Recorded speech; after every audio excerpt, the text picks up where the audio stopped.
Plan আছিল চিটাগাঙ্গি বন্ধুরা লইয়া ইস্তারও যাইতাম, কিন্তু আমি করিলাম লেট। ঘুম থেকে উঠিয়াও দেখি লেট হয়ে গেছে। দৌড় তুলে গেলাম, গিয়া হই মুখ ধুইয়া রেডি হইয়া যাই কি ডিউটিত লেট হইলে পয়সা খাটিব। আসসালামু আলাইকুম, কিতা খবর? হল বালা আছেন? আলহামদুলিল্লাহ, আমিও বালা আছি। দেখার আমি খুব উড়াতারা করি, আর উড়াতারা করার কারণ আছে। আমার ডিউটি হয়েছে 3:30টায়, আজকে 4:30 হয়ে গেছে। আমি ঘুম থেকে উঠতাম পারছি না, অতটা লেট হয়েছে আমি নিজেও হইতাম পারছি না, কিলা অত ঘুম লাগলো। যাই হোক, উড়াউড়ি করিয়া মুখ ধইয়া আমি ডিউটির কাপড় লাগাই দিলাম। কাপড় লাগাইয়া মাথা রুমাল ওখানে বান্ধিলছি, এখানে না বান্ধিলেও আবার জরিমানা আইব। কিতা করার কোনটা করার নাই, লগালগে অলতা রেডি হইয়া দৌড় তুললাম। এই দৌড়ে আইলাম দোকানও আইয়া উড়া তারা হরি অলতা মোছামুছি করি। আর পয়লাও দোকান খুলছি, খুলিয়া দেখি যে দোকান বালিয়ে পড়ে গেছে।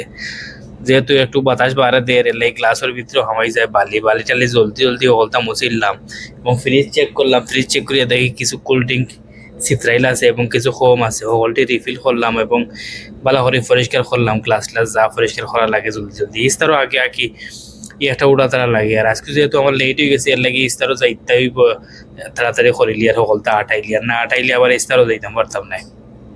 আজকে আবার নিয়ত করছি আমি আর আমার বন্ধু মিলিয়ে যাইমু মসজিদ ইস্তার করার। মসজিদে গেলে ভাল লাগে, আরো বেশ কিছু বাঙালি আছেন, দেখা হইলে এগুলোকে ইস্তার করি, মনটা খুব বেশি ফ্রেশ হয়ে যায় গিয়া। সকলটা মোছামুছি করিলছি, ইফতারের সময় হয়ে গেছে, বাকি আছে 15 মিনিট। এখন আমি একটু মাথা রুমাল খুলিয়া একটু দেখেন মুখ টুক ঠিক আছে নি, চুলে মুলে বগব দৌড় দিছি। দৌড়ে গিয়া উবাইলাম আমার বন্ধুর দোকানও। ভাইয়া হইলাম জলদি বারো, হে ডাহনিয়া জলদি বার হয়েছে। এইগুলি সিটা আঙ্গর ফুয়া। যাই হোক, তারে লইয়া এখন যাই আর গিয়ে আটা শুরু করেছি। আমরা দুই বন্ধু আটি আইছি মসজিদ হইয়া দেখি যে ইফতারের একবারে নিকটবর্তী সময় হয়ে গেছে। যাই হোক, আমরা ইফতার করিয়া নামাজ পড়িয়া আবার রোয়ানা দিলাইলাম আমরা বাড়ির পথে। পালা তাহকা দেখা হইব নেক্সট ভিডিও। আল্লাহ হাফিজ।